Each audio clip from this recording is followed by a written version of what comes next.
Hey, Carrie. Yeah, there's a lot of sleazy stuff going on out in the world. But I'll tell you, there's a socioeconomic explanation for victimless crimes being legal or illegal at various times in the cycle. And the reason that guy running in Nevada might have a chance of winning is that when times get relatively hard, in other words, when the cycle turns down, which for a lot of people, that has already happened. You know, we're heading into Kondratiev winter, and there'll be a big credit bust at some point in the not too distant future.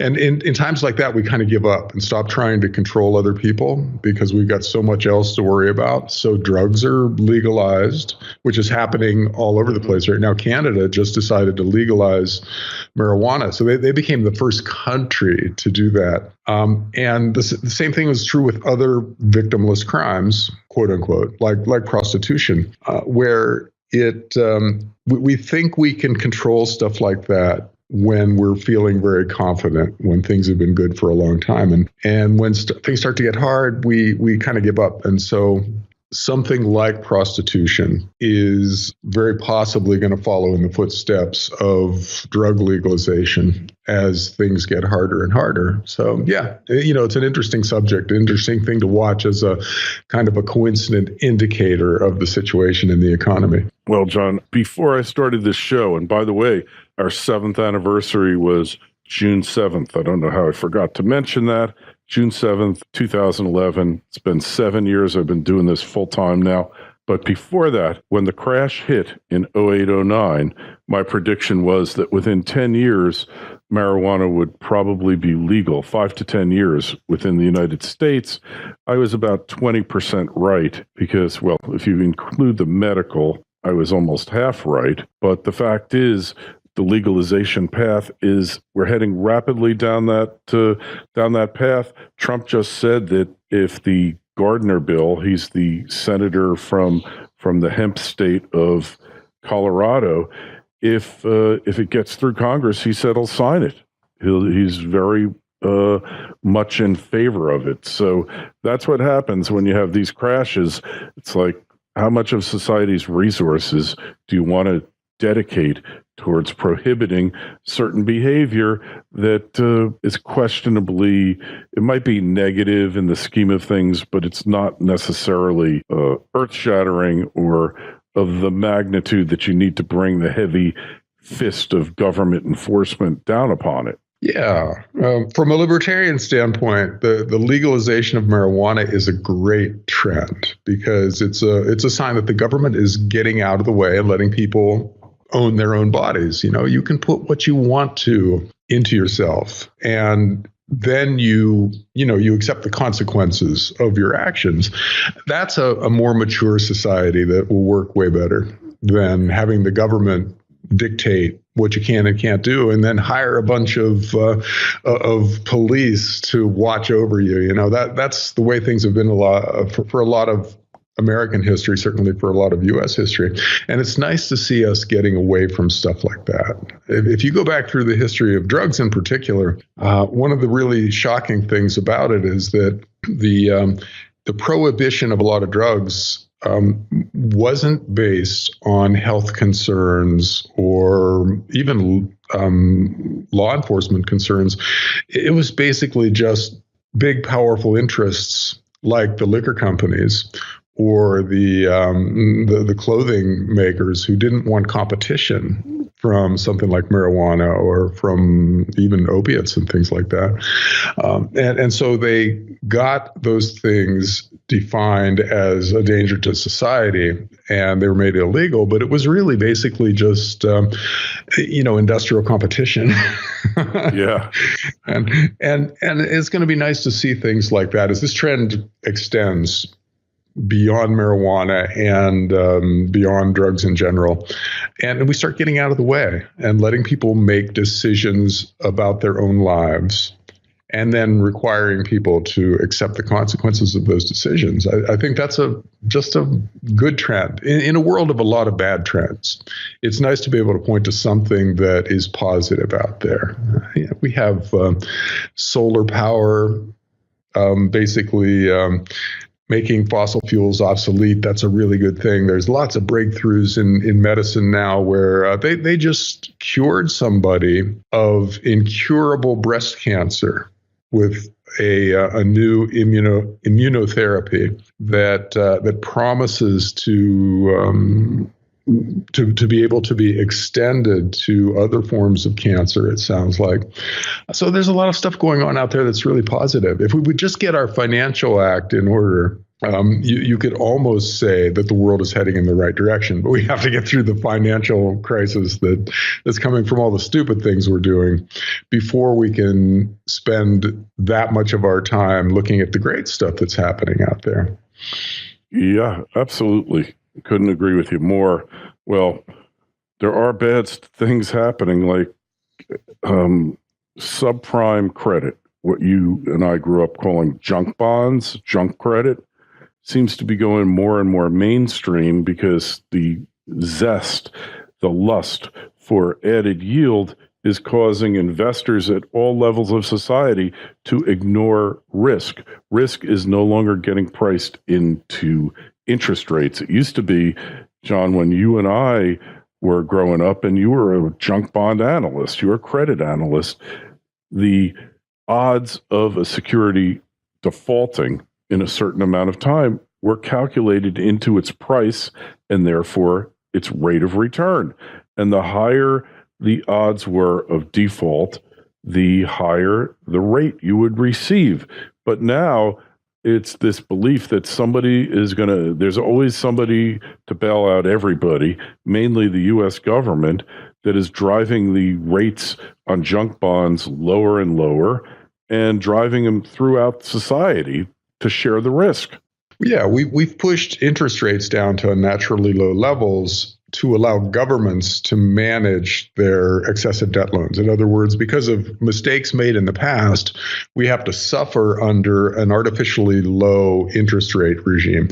And one of the effects of that is to make everybody move further out on the risk spectrum, because that's where you can get yield. If you're a retiree and you need 6 or 7% in order on your savings in order to eat, and stay retired, you got to get that from somewhere, and you can't get it from a bank CD or a high grade bond fund or anything like that. So you move out to junk bonds, and because in the upward sloping part of a credit cycle, defaults on junk bonds are very modest because junk borrowers, in other words, non-creditworthy borrowers, are able to borrow. So they can always refinance their debt. They don't default.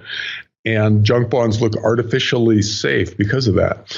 One of the things that's happening right now that is amazing and a really good end of the cycle indicator is in subprime auto loan asset-backed bonds. In other words, Ford or GM or somebody like that will lend money to the buyer of one of their cars, even though that person isn't very creditworthy. There's not a high likelihood that they're going to be able to pay back that loan, but the car company gets the deal done.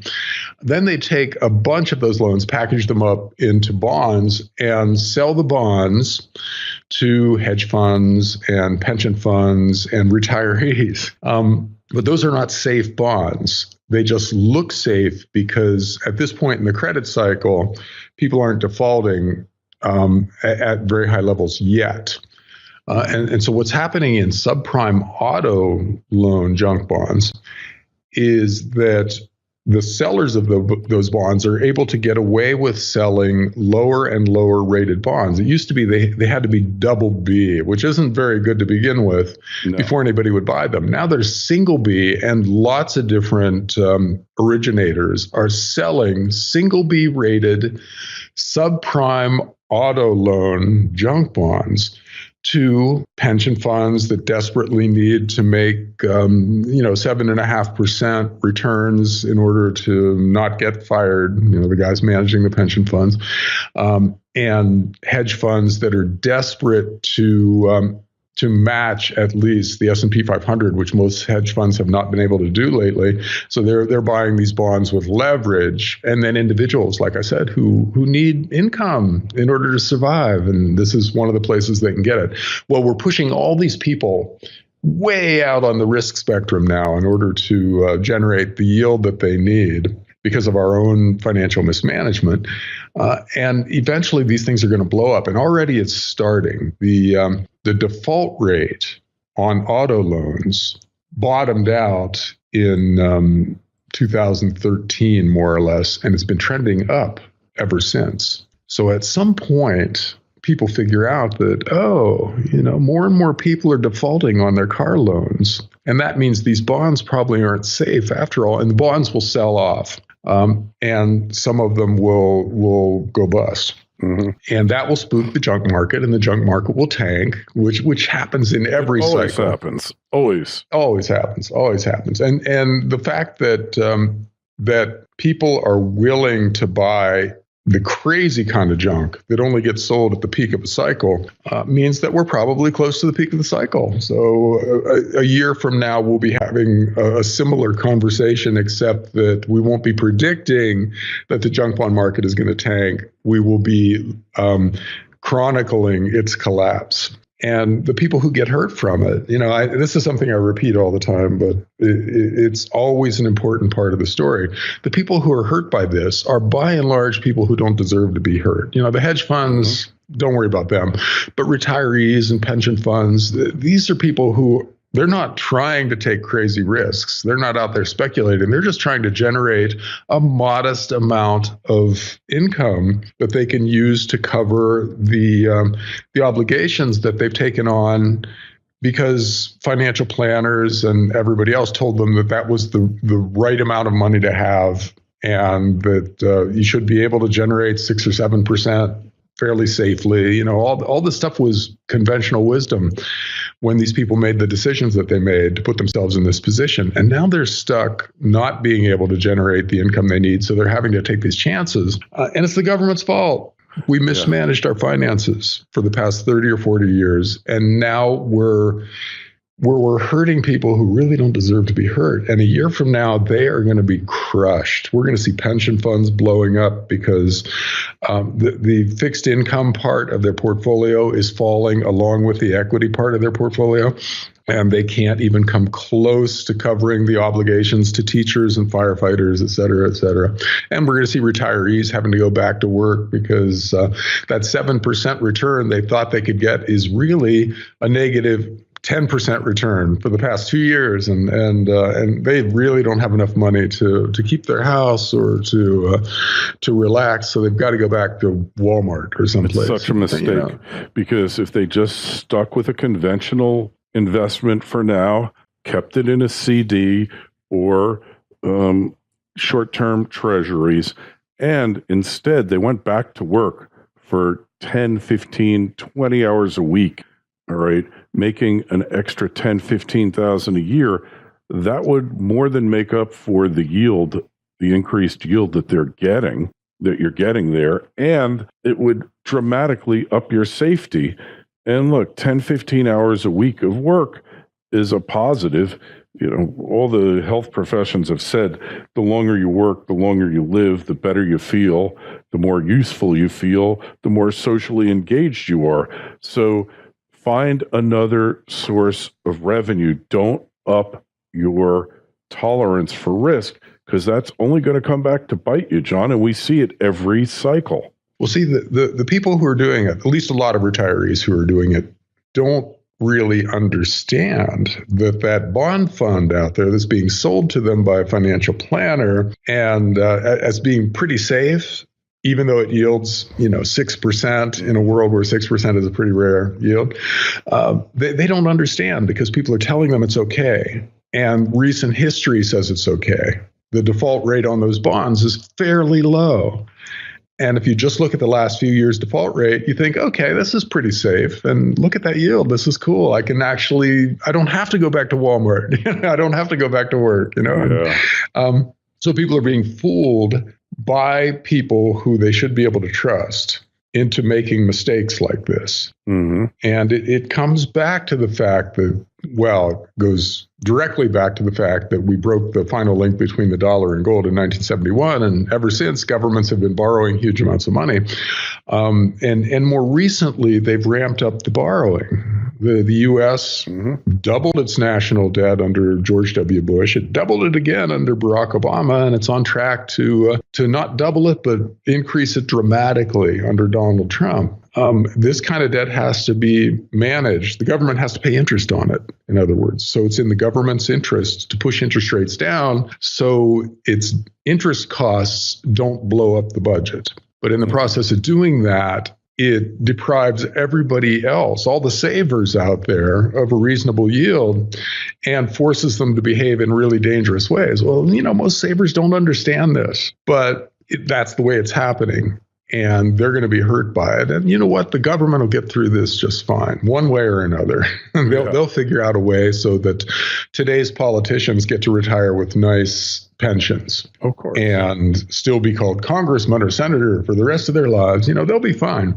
It's the regular people who are hurt by this kind of outrageous financial mismanagement, which kind of brings us back to gold, right? Because that's the thing that usually does really well in this kind of an environment. When governments artificially lower interest rates and aggressively devalue their currencies, historically, gold and silver have been the things that people bought as protection against that process and profited from. Gold and silver went way up in local currency terms when governments are screwing up like this. It hasn't been happening lately. We're in a really, really boring stretch for precious metals right now. So I think a lot of people are wondering when that ends, when finally the new cycle kicks in and we start seeing regular increases in precious metals. And seasonality, at least, is working in precious metals' favor over the next few months. If you look at the history of gold and silver price movements, you see that they do languish in the summer because that's when nobody in Asia is thinking about buying gold and silver. Towards the end of the year, there are weddings coming up and the harvest is going to come in and people have more money in India and China and other parts of Asia. So they start buying again and that pushes prices up. So historically, between September and December is the time you want to start buying again. And that's not that far away. We can get through another few months of gold just sitting there if it does. Yeah. And know that there's going to be, just for cyclical or just for seasonal reasons, that there's going to be a nice few months at the end of that in which our little junior mining stocks double or triple and gold and silver themselves make nice gains. So we can look forward to that. And then the big cycle is probably going to kick in the not too distant future when we start heading upwards in a sustained way. And, just speaking for myself, not a moment too soon. This has been a really boring stretch. Yeah, I want boring. The bull market to kick back in. Hey, well, according to Charles Nenner, at least short-term cycles for gold and silver are currently up, but neither of them has given off a buy signal yet. The buy signal for gold is 1307, 1308, and I'm just laughing. And the buy signal for silver, and we're talking daily closes, 1685. Silver right now is over.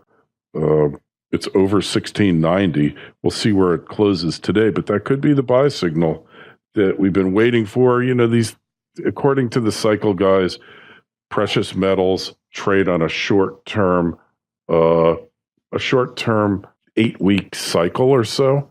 So it's interesting, and we're just going to have to see. But I do agree with you that that we're heading for the seasonal peak of gold and silver. So even on a trading basis, not a bad place to be. But you're right. At some point, it's going to be the big one, like Fred Sanford said. And when that happens, all bets are off.